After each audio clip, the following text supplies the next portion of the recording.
and welcome to the Boss Up Ball Out podcast, your home for organic debate about Detroit Lions news and rumors. It's your man, Curt Steele. Today, we look at the latest Detroit Lions roster moves and rumors. And plus, we do the channel a quick favor before we do that.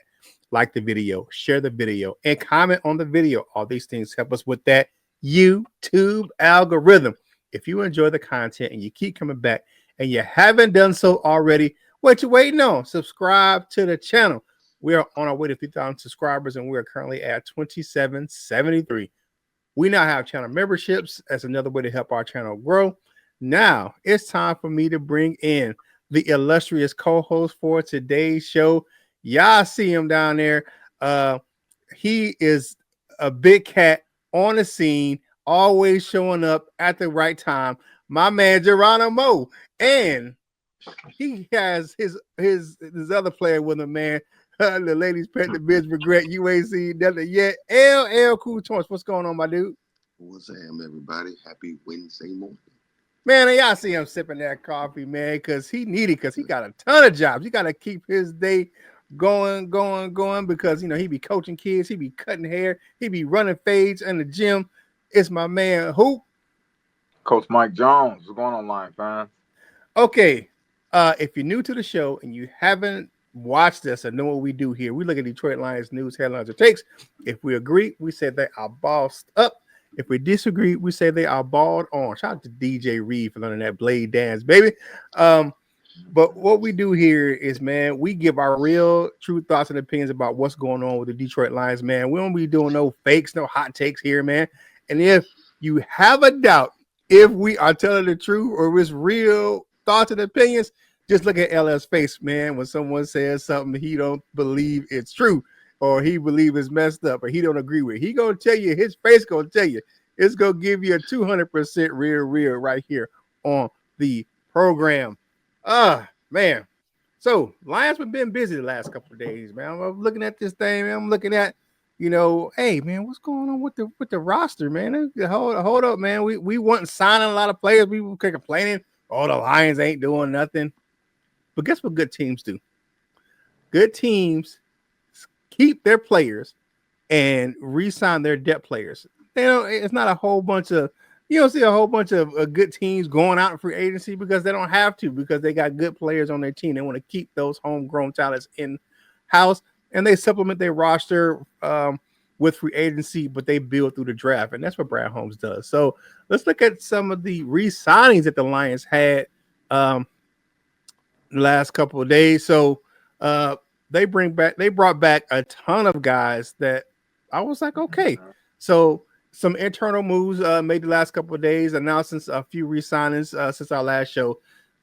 Keeping some depth pieces. Like I said, man, some depth pieces. These aren't big names, but they are guys who were key to the roster, especially when guys went out last season with injury. They re-signed Pat O'Connor, Shane Zylstra, Craig Reynolds, Mitchell Agude, and Dan Skipper. That's a big deal for the Lions as they gear up for the new season.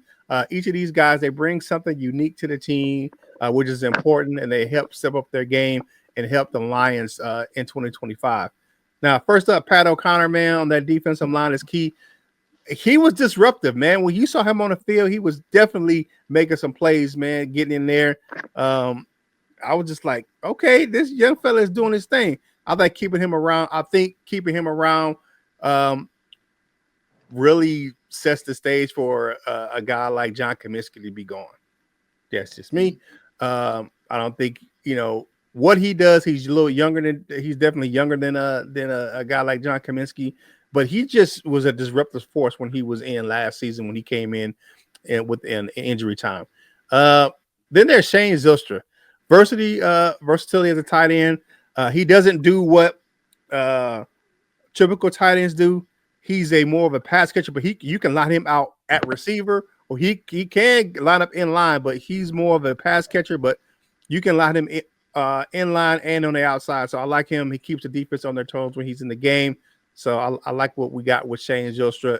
Definitely some sure hands on Big Shane right there. Of course, my man, the myth, Netflix, man, back in the building, man. Craig Reynolds that shows he can step up in that backfield, providing some solid depth at running back definitely can spell uh, Sonic and Knuckles when they need to have a break. Um, Having him back to me, you can rotate those guys in, keep those guys fresh, man. Plus, he already knows that system. So, yeah, he can jump back in, man, and do his thing. So, welcome back to the man Netflix. Now, here's a guy that I thought the other guy was going to get signed, uh, Uku, but they Yeah. re-signed Mitchell Agunde, added some depth at the linebacker because I think what for him is that he can play linebacker and he can play edge. So you get him, and he's a capable pass rusher. He has some that physicality at that position. He's capable backup, and he can manage some injuries for if you can keep that defense solid. So if people get hurt, he can come in and play. Plus, he can play special teams, so that's another bonus for him having Mitchell Agude back on the roster. And y'all know who it is. Big Skip. Dan Skipper was a crucial for the offensive line last year, especially when it comes to protecting the quarterback and running the ball, man. He just played well last season. You look at what he could do. I didn't expect him to come in when Taylor Decker went out and have as good as play as he did, but he did. He can play that big tight end, slide in that guard or tackle if needed. I think the big fella showed why the Lions have kept him around for the last few seasons last year. So overall, bringing these guys back not only strengthened the roster, but it also so the Lions are focused on having that solid team to compete for the championship this year for the Super Bowl. Each players add some depth and experience. Now, we ain't saying these guys are superstars, but they keep that depth solid on this roster. So, and it's going to make it challenging if teams just thinking they're going to come in. If we get a guy hurt, they're going to come in and just run roughshod over us because we have some good backup players and some depth players. Now, Oh, they know that. yeah, the Lions did add an external free agent last couple of days. I'm saying this guy's name right because everyone keeps posting pictures of favorite Flav. His name is a tight end, Kenny, yeah, boy, from the New York Jets, man. Uh, he's known for his blocking style, but he is a pass catcher as well. Overall, kind of complete tight end for a depth piece, man. I believe he's seen as a replacement for James Mitchell. So Mitchell's not going to be here any longer. So you bring back Kenny, you bring back Shane Zylstra, you bring in Kenny, yeah, boy, and you got some guys on this doggone roster, man. But I think it was key, man, that they had these depth signings because of the fact that you want to keep the guys that they can play if someone gets hurt. You saw what these guys can do in backup duty, man. Mitchell Gude, he is solid, man. He did show flashes, and I think that's why they brought him back. So overall, what do you guys think? I'm gonna say that I think it's a good thing that the Lions brought back these depth players. So what do you guys think about the Lions re-signing some depth players on this roster? I'm gonna go to you first, LL. And saying if Geronimo let you get on the camera, hold on. Well, no, I like you just said, depth signage, everything like that. It could spell different outcomes for different players. I didn't really look at it like that when you was talking about Pat O'Connor and John Cominsky. I didn't think of that, but yeah, because they do the same. We played them the exact same on the out on the edge and inside. And Pat O'Connor did real good, or as I call him, Kwame Tim Patrick O'Connor, did real good in those situations. So, welcome back to him. Of course, Skip. We all love Skip around here, Skip. and Craig Reynolds. But Mitchell Agude, not to say that we won't sign Isaac Uku or anything like that, but I was kind of waiting on Uku. But welcome back, Agude as well. Like not to keep repeating myself, but all great depth signings. All right, what you got, my man, Coach Jones? I give you a boss up on that. Because we need depth. Because of what happened last year, the debacle that ended up being the best season in Lions history. So yeah, man. Actually, I was just watching. They're showing the replay right now of the Lions versus Packers at home. And Tim Patrick just scored that touchdown in the third quarter. That was his first touchdown with the Lions. So I was just watching that. And then I noticed too, man, that Dan Skipper had started at left tackle for Taylor Decker that game. So Skipper, he's much improved, very much needed. Um, yeah, Agude, you know what? He's a guy who I think, we have Rodrigo, but he also can kind of fill that Derek Barnes role as being a Sam linebacker edge rusher. Um, I'm still waiting on Uhu because I like his little dance that he had did, and I like that, man. Mm-hmm. I was rocking with that. But yeah, man, I like these signs, man. Craig Reynolds, man, has always Craig Reynolds doesn't have much tread on his body, so when people probably be like, man, we don't have nobody else, man. Craig Reynolds can do both jobs, and his tread is minimal. So that's why Craig Reynolds is always on this roster, man. He's a guy, man. And I forgot who the last guy was. Kenny yeah, boy, or Shane Zylstra. Yeah. Well, Mm-hmm. Shane Zylstra, man. Yeah, he's sticking around this team, man. He's kind of like how Dan Skipper was a couple years ago, man. People like, man, Skip's still on the team. But Shane Zerster showing good versatility, so I see why they resign him. He knows the system, and then you need a plug and play guy. If somebody goes down, he can do that. And yeah, and that I don't know what his name is. I know Curt said, yeah, boy, but yeah, Boa. I don't know what his name is, but he came over from the Jets, and I feel like Aaron Glenn kind of like, man, here's a guy that I think you got to use. We're not gonna use him.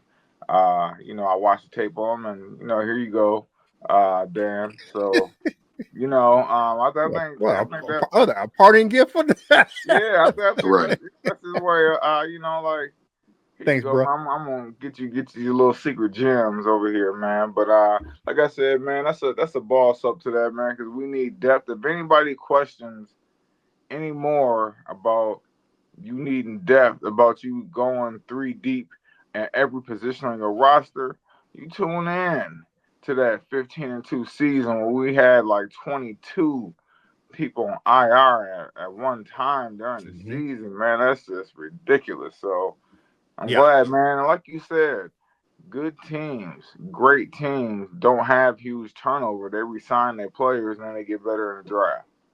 yep, definitely. Hey, man, like the video, share the video, and comment on the video. Let us know what you think in the comment section of the video about the Lions re-signing these guys. They're definitely some depth pieces. Uh, or, of course, during a premiere, man, let us know what you think about these signings in the chat as well. Um, and make sure you check me out over there on LNU, man. I posted a video yesterday about one of LL's with a Kwame Tim Patrick, as he calls him, man. I don't know about Kwame Patrick, man. I can't rock It's with that Detroit. dude, It's man. Detroit, baby. Mr. Embezzlement himself. Hands in the cookie jar. Anyways, man. That's what any hood nizzle would do. Yeah. Nah, That's what can't be any doing that. you don't even put it on there. That's Nah, what yeah, politicians do. That ain't even a hood yeah, thing. That's a politician yeah. thing. You can't be doing that, man. Can't be stealing from. Can't be Brett Favre people, man. Anyways, man, like the video, share the video, and comment on the video. All these things help us get this content to more Detroit Lions fans like yourself, man. But yeah, man. But Tim, I did that video for Tim Patrick about Tim Patrick yesterday. Go check it out, man. Kind of a deep dive into the re-signing for the Lions, man. So go check it out. And then, of course, you got some more Detroit Lions content creators over there as well. So go check those guys out at Lions Nation Unite. How we get down. All right, so Coach Jones, man, he got some young players that he said that they need to step their damn game up in 2025. What you got, Coach Yes, Jones? yes. And the first one, I mean, the very first one is Big Huggy Bear himself, man. Broderick Martin. Broderick Martin so far has been a disappointment. And I know people are saying, well, he came from Western Kentucky and things like that. Broderick Martin is 6'5", and he's about 335. You can't teach size, okay? And with the health of our D line last year, there's no reason why Broderick Martin shouldn't have found his way on the field. Um, and I was actually highly disappointed that he didn't find his way on the field with all those injuries we had across that interior D line. And it just makes me question, what exactly is wrong with Broderick Martin. Because you see him and there's a healthy scratch, a towel on his head, hanging on the sidelines and stuff like that. And I know, you want to get a guy stronger, bigger and stronger. He played in Western Kentucky. Maybe they're not that in depth with with the game and coaches and stuff like that, man. But you can't teach that size, man.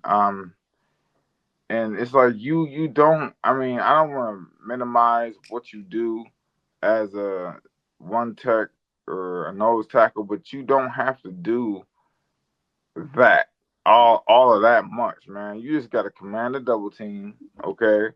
And you got to fight, and you can't get one on one blocked, or you cannot get one on one blocked. If you get one on one blocked, you should be tearing up anybody who get the ball, running back or quarterback. All right, if you get one on one blocked. And one thing that I've noticed that I've said on this show before is his pad level is way too damn high, Mm-hmm. and I don't understand like what they're working on with him. I know they got like conditioning people. I know they got a, a like a athletic trainer and people. I know they got him in some in some Pilates classes and whatnot, man. But like his pad level is still too high. I feel like that should have been the first thing addressed. Um, in camp with him was his pad level. I mean, and he's had, and thing is too, he's had Terrell Williams, who's arguably the best D line coach right now, and then he's about to have Casey Rogers, who arguably is the second best D line coach. So if between those two, if he does not see the field in this third year, which it did take Iffy 3 years, if you do remember, Iffy didn't really start making plays into that third season. If he was hurt. So yeah, because he was hurt a lot. But when we made that first playoff run, we won those two games at home. That was Iffy's third season. So I'm expecting Broderick Martin to take that leap to get on the field and to see time because even with Elaine McNeil being down, I know Broderick Martin's bigger than him, but Broderick Martin is also athletic, so he can move across from the nose to the three. So I'm looking to see Broderick Martin become a rotational depth piece on this D line. If he is not that, and ooh man, it'd be his third year. Man, I would have to say that was a bad pick by Brad. So it is what it is. Moving on to Ennis Ray Straw Jr. And I believe that he had a few injuries, and that's what slowed his season down. But I believe that if Ennis Rakestraw gets back to what he was and then progresses, I believe Ennis Rakestraw is a starter. Um, he and it makes our DB room so versatile because you don't know who's gonna go inside, who's gonna go outside. We can match up with anybody. If Ennis Rakestraw comes and plays, yeah, because when you're a second round guy, you expect in year two for that guy to take that step. Maybe not so much in year one. Some guys do in year one, but cornerback is the hardest position to play really in the NFL. So besides quarterback, cornerback, because you're going up against all that talent at receiver. So injuries, he's good in this off season. So I expect Ennis Rakestraw to complete that DB room. He can be an inside outside guy. Um, so I expect our DB room to be top 10 in the league. I don't expect us to be anything less than. And I think Rakestraw, because he was showing so much promise in the summer last year and camp last year. He was showing that wow, he's really that number two. He can really be. He can sometimes play number one. He sometimes outshining Terry Arnold in camp. So I'm excited to see what he can do. And those two guys might be answers to a lot of questions that we have on the D line and in the secondary. Broderick Martin, man, I you got to show me. Look, you got to show me something, bro. I got to see it. You 6'5", 330 pounds. You got the length. You got the athleticism. Show me something, please. You can't be that damn big, bro. Like you can't. You got to. All right, I'll give you a boss up on that because both of these guys, I would say, need to step their game up. I will definitely say that I agree with you that Broderick Martin needs to step it up more than anybody else because this could be his last shot at making a 53-man roster in Detroit. He's having the same issues with balance and pad level as he did in college. You just can't have that, especially coming to your third season in the NFL. Thought he could be a game record for the Lions with his size, like you say, 6 whatever, and then with all the 300 plus pounds. But he's constantly getting pushed over by smaller offensive linemen. Man, we saw that on the field. I was excited to see him on the field last year after he transformed his body last offseason. But guess what he didn't fix? His damn feet. I can't stay on his feet for nothing, man. He's getting pushed over and pushed over. I'm gonna say this, and y'all take it for what it's worth, man. And sometimes draft picks aren't hits. I think he's done in Detroit if he can't improve that pad level in his balance this year. And I believe that he is going to be a candidate for a camp cut for my. That's what I just think about with him. If he does the same stuff he's been doing, he might not be on this roster. You look at they brought in Lopez and just re-signed O'Connor, and you got Makai Wingo and other guys, man, that are really above him right now. If he doesn't fix his issues, he will not be in Detroit, or he'll be on the practice squad. He won't be on the active roster. Now, in his race draw, I like the young fella, man. I think he will challenge for some playing time this season. I think his length and physicality and his versatility to play inside and outside will make it hard to keep him off the field. If he continues to work on his game and he adds some size to his frame, because he's a little lanky, but as his body starts to mature, I think he will add some size. I think he will be a starter in 2026, Coach Jones. I got faith in the young fella. I think he just needs to get on the field and he'll get healthy. But I don't think he's going to shy away from playing. I think what he is going to do is challenge a guy like Amika Robinson for that nickel position and challenge a guy like DJ Reed for the outside position. And he could be one of those guys that's pushing for to be starting in 2026. So I don't think he's going to start this year, but I think he'll be pushing to start next the following season in 2026. So he's gonna make it where, hey, do the Lions keep Amika Robinson after next season or not? So we'll see. But I think in his extra, he has the ability. He's so versatile and he actually even played some safety at Missouri as well. So he's a multifaceted defensive back, so he can play a lot in the secondary. Yeah. I just think he needs to get on the field because he was definitely aggressive in camp last year. I just think that the injury bug kind of caught him, had a hamstring that kept him out most of the season. So, and I think that they really was trying to give Emmanuel Mosley a chance to make the roster too. So I think he just kind of fell to the depth. But but I like Rick Straw. What you got, LL? Real quick. What you got, Coach? Real quick. The DB room has 3 guys that can play outside, inside, and safety. That's gonna be big when it comes to matchups, man. And also, Broderick Martin needs to get. You know what you need to do? Put him in the shoots. Put him in the shoots. Bring somebody with a shield about halfway through the shoot and make him stay low. You know what I'm saying? Like, you got to stay low. You got to fire out. You got to stay low, and you got to push that thing up out there.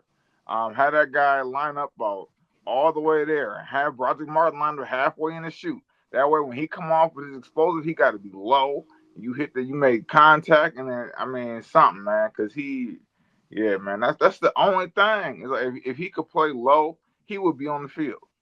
Like, he only gets pushed over because he's playing so high, and the dude get underneath him. And then these dudes in the NFL strong as hell, man. You can't, you know what I'm saying? It don't matter if you 285 pounds, you benching 450.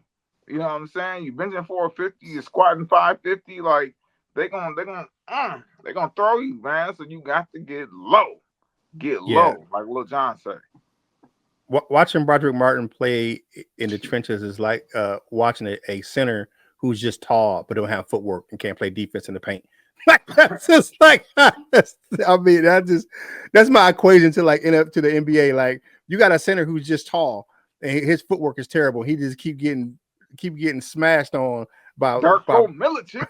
yeah because his footwork is terrible. All right, what you got on these two players, LL? Well, thank y'all for leaving me something to say because Mike was like, whatever else he about to say, I'm about to say it. But Oh my bad. I'm picking, of course. But no, y'all said it all pretty much, and I think with Broderick Martin, the thing stems from just he played too high. You said that he struggled with that in college. I didn't necessarily see that. It kind of worked more for him in college. And in the league, I don't. It's everything stems from pad level. Every video that I see that people are criticizing him, he got two people on him, sometimes three people on him, but the two people win, and that's not supposed to happen. They brought him. You're supposed to beat the double team and not get toppled over by both of them. So it happens a lot to him. But yeah, everything is on the wall. Like he had a couple reputable defensive line coaches. Well, he had one, like you said, the highly regarded. Now he got another one that's almost just as highly regarded. So I thought that maybe Terrell Williams might be able to work with him. Let's see what Casey Rogers can do. This is a fresh start, and like you said, like you got to one last more. He has another town. How many more opportunities he gonna get in the league? But maybe his last time here to get that part figured out. Because at least from what I can see, that's where it all stems from. If he can get that part figured out, everything else will come together because it shrinks the opportunities to get pushed around like that. Ennis Rakestraw, I'm counting on him this year. I thought he was going to end up playing last year. He's really good. He is really good. He's what they like to call him sticky. He plays real sticky. I didn't know that he could also play safety though. But no, I like Ennis Rakestraw and I want to see him on the field. Yeah, definitely. Yeah, they mixed him in at safety at Missouri as well. So he kind of played wherever they needed him in college. So played all three, inside, outside, and then in the back end. Who's the third guy? They can play all three positions, Coach Jones. Because I know Brian Branch and I know Rennis Rickstar. Who's the other guy that can play all three positions? Mick Robertson. Do you think he can play safety? Yeah. Oh yeah. I think he can play safety. I think DJ Reed can play a little safety too if he need be. Man, I see. It's a lot of versatility in that Detroit secondary, man. Smurfs on the back of the defense. Anyway, man, like the video, share the video, and comment on the video. All these things help us get this content to more Detroit Lions fans just like yourself. Yeah, you're getting the ball on that one, dog. You're balled on that. Because they short, man. You can't do that because they short, man. They gonna be on the outside. I mean, the short kings, man. Outside. Yeah, okay. Anyways, man, now it's time for everyone's favorite segment of the offseason, man. It's time for LL's mock draft 1.0. My man LL, man, come to the stage, my guy, and do your thing, man. I got your picks right here. Let's get into it, man. Well, thank you for that intro, Curt. Certain everybody else ain't as happy as you were to, aren't as happy as you are about that. But yeah, and even with those picks, I did all the research on the wrong person. Well, I did all the research and still hit draft on the wrong person. So that 6th round pick at 244, that's actually supposed to be a gentleman named Ahmad Hassanin. I'm not sure how to pronounce that. Hassanin. Out of Boise State, but we'll get there. Of course, you can see those lovely picks up there. So, in the first round, at pick, well, without further ado, in the first round, with that 28th pick, straight out of Michigan, I have defensive lineman Kenneth Grant. For a lot of the reasons why we talked about Broderick Martin, he is, at least from what we see, everything that we complain about Broderick Martin, Kenneth Grant is excellent at. He'll bowl over anybody in front of him. Like I mentioned that with Mason Graham.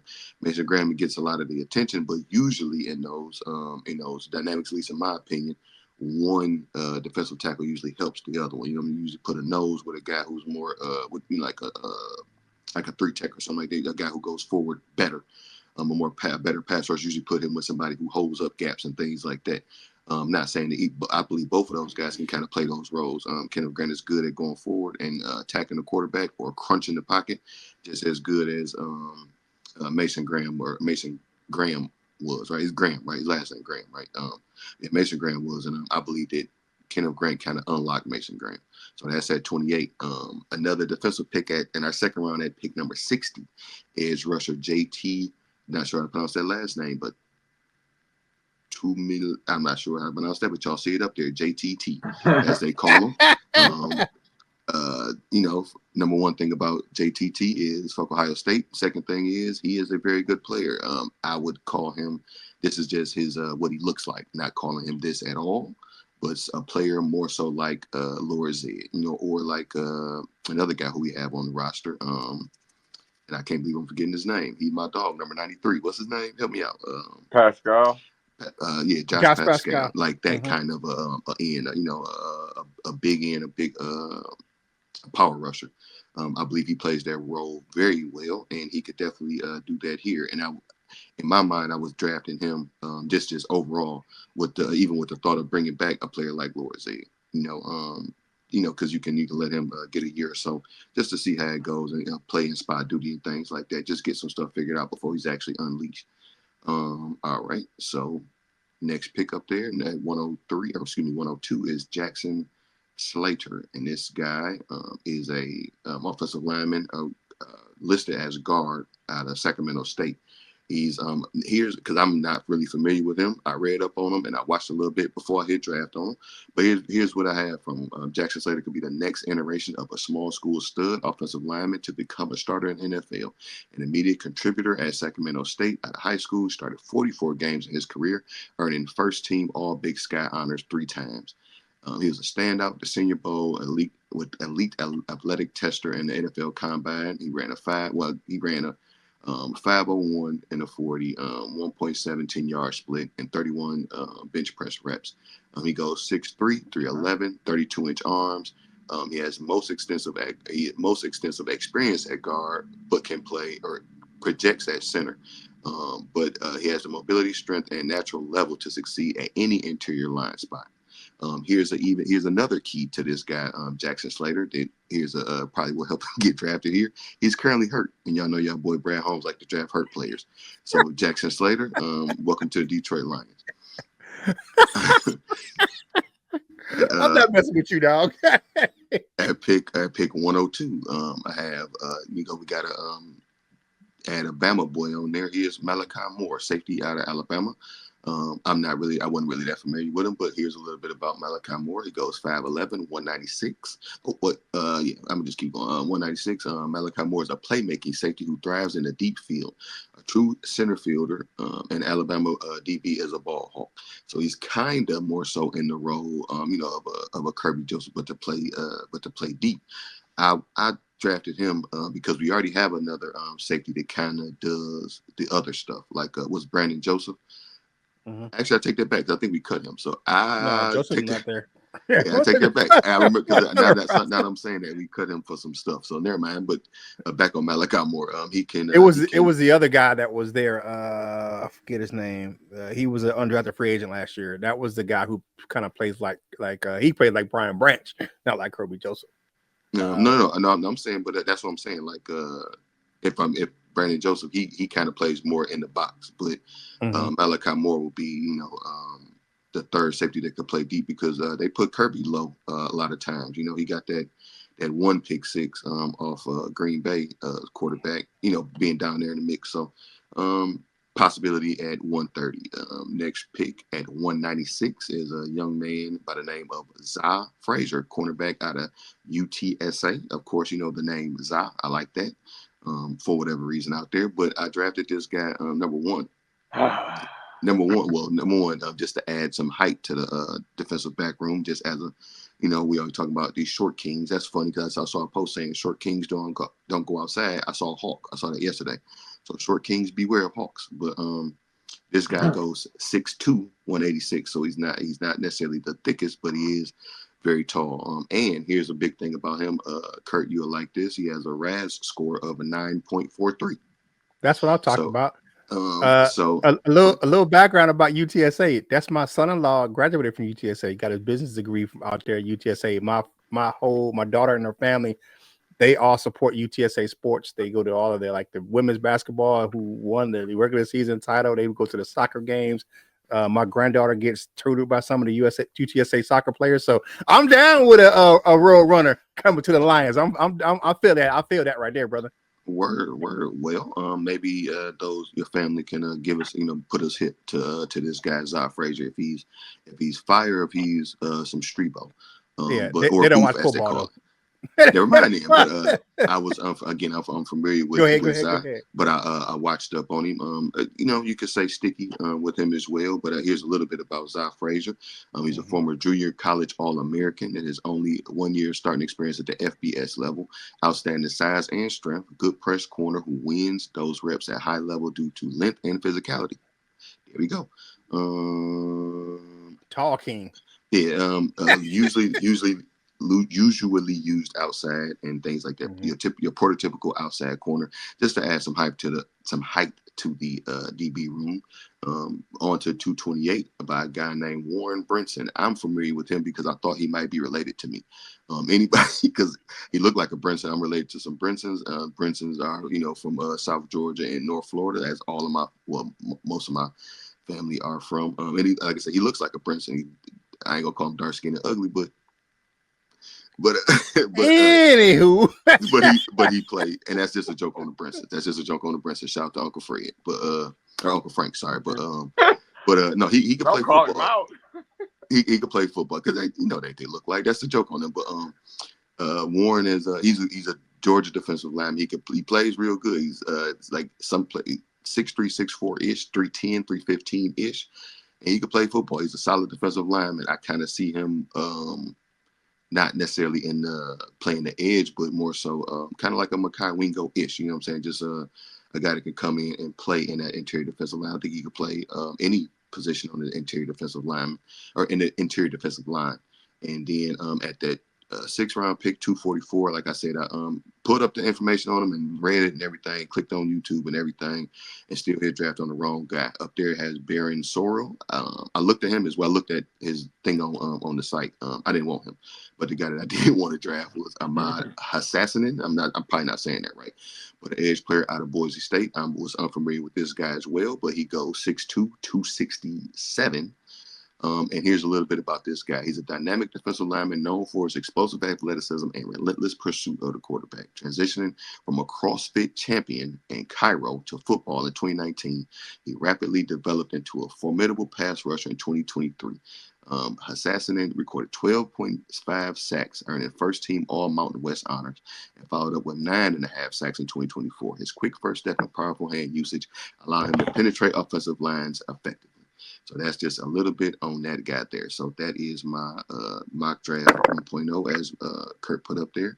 I don't like repeating. I do these kind of for fun and for stuff to talk about, but these are also some prospects, to maybe look at. So if you guys out there, let us know in the comments if you are familiar with any of these gentlemen. Let us know some pros and some cons. If not, look them up and let us know as well. Or if you, or like how we do here, if you give us a boss up or a ball down on some of these picks. So what do you guys think about those gentlemen in that mock draft there? all right, I'm gonna put it back on. I'm gonna put the drafts back up on the screen so we can look at them again. Definitely, I definitely love Kenneth Grant, and I prefer JTT over Sawyer. At Ohio State, not familiar with Slater at all. I like Moore. I'm familiar with Moore out of Alabama, man. Those Bama boys, they usually got some good safeties, and it provides some depth at a position because we don't have a other like a solid cover one deep safety besides Kirby Joseph. So he goes down, he would definitely be a good depth piece to come in a backfield that if we have.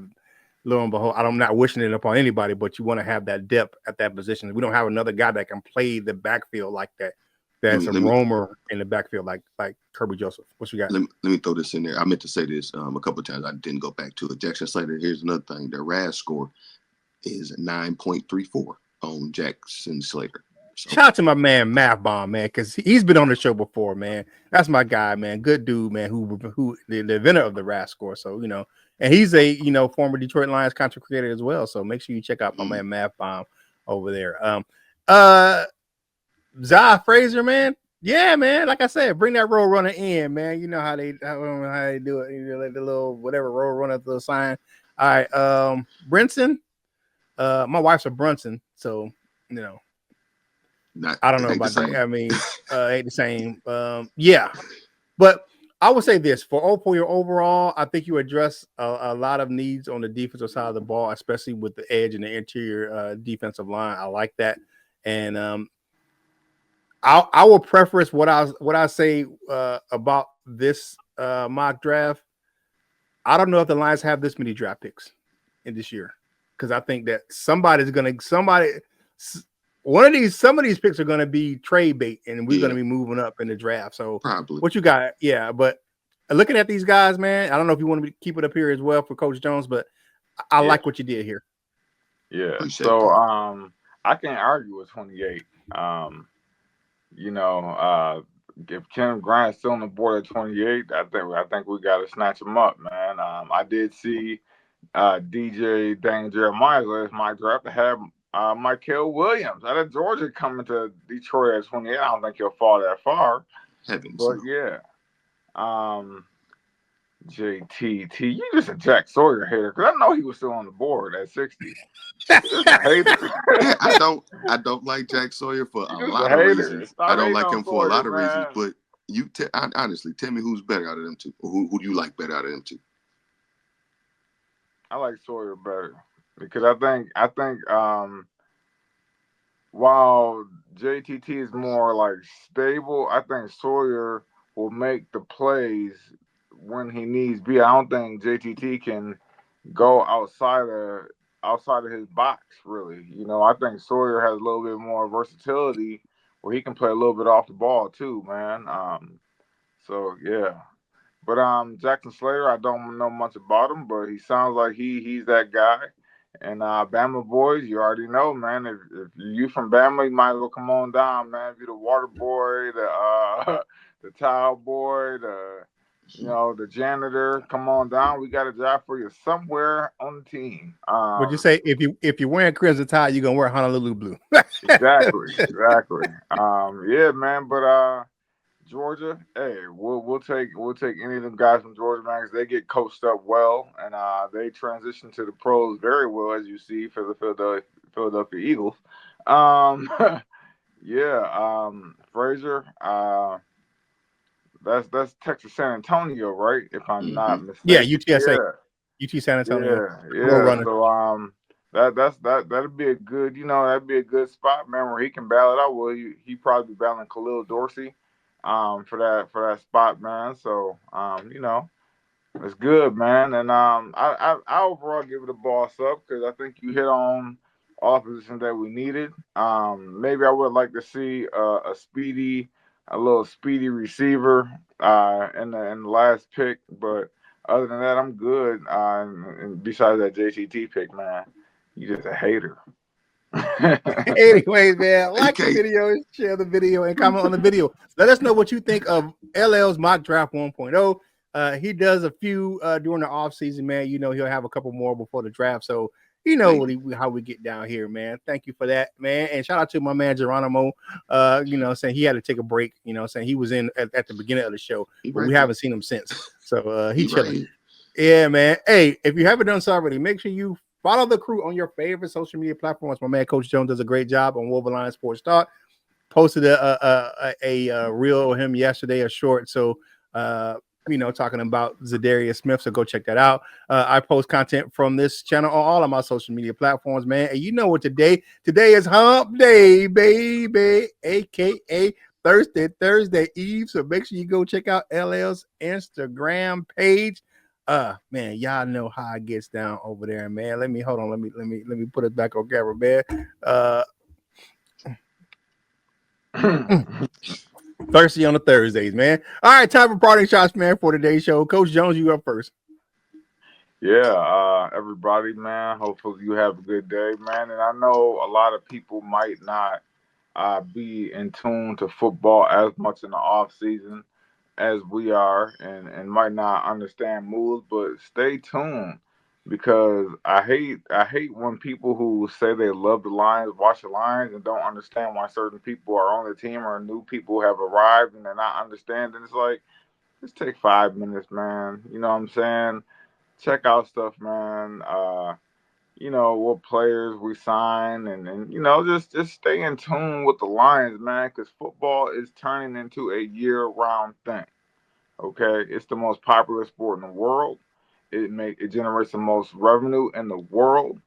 That's over soccer, and I'm talking about it is football is it, man. So stay tuned, man. Yeah, you see it more like you see it more and more international games too. They're going to more different countries. Now, man, they bring it into and integrating the NFL, but I think it already is a year-round sport. I think the NFL dominates, man. I just think that, I mean, like a lot of people, you look at the NBA and the NHL, their ratings are dropping. I mean, like even the combine is outdoing some NBA games. So you can look at it, and the combine sucks right now because they just changed because all the big names aren't even participating, and they're still doing better numbers in the NBA. All right, what you got, LL, for your parting shots on this hump day? Man, happy Wednesday morning. And just a word to those, because it's like that, Kurt. But excuse me, Mike. But just you find out, and people may not, be really what they saying they are. They call themselves Lions fans, but they don't really care. They just like the colors or something. They don't really know nothing. I ain't gonna. I had a very good analogy, but I'm not gonna do it. But they don't really be knowing nothing. But y'all have a great Wednesday. Do your own mock draft or not. I don't really care. Find something fun to do on today. If y'all bet or if y'all do them brackets, have fun. Fuck the brackets. I don't do that no more because it's not fun for me. But y'all have a great rest of your week. Yeah, good luck to our Michigan Wolverines, man, in the tournament, man. You know what I'm saying? Go do your thing, boy. Go blue. You know what I'm saying? Yeah, go get that natty, man. That'll be great for the first year coach. For me, thank you for joining us right here and starting your day off with the Boss Up Ball Out podcast, your home for organic debate about Detroit Lions news and rumors, man. Thank you guys for watching. If you're having a good day at work, make sure you spread that joy to someone else. You never know when a small kind word can make someone's day.